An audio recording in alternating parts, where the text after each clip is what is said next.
From your main dashboard, locate and tap the Roadside Check button or tile. You will be prompted to make a PIN. This PIN will secure the app to only the Roadside Check part of the app.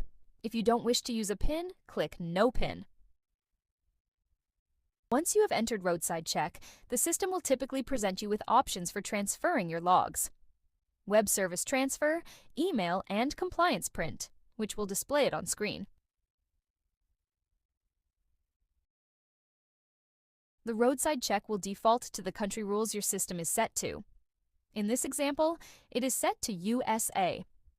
If you are not in the USA, you can select I'm not in USA. The officer may ask you to enter a specific code or comment. The officer will tell you which transfer method to select. Follow their instructions. For this example, the officer has requested an email transfer.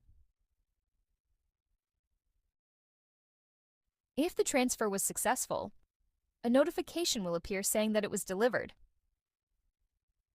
If the transfer was not successful, a notification will appear informing you of the failure. Take a note of the failure reason to report it to your admin. To show the officer your records of duty status, scroll down and tap on Compliance Print. Here you can get the display version of the Roadside Check.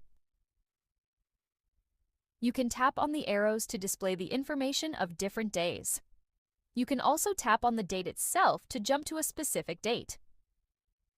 You can scroll through to see a graph for the day and the individual records of duty status underneath. You can return to the Compliance Report page by tapping the arrow beside Compliance Report. When you're done, tap Exit. If you set a PIN initially, you'll be prompted to enter it to exit. If you have forgotten the PIN, the app will exit this screen automatically when the vehicle starts moving. When you're done, tap Continue.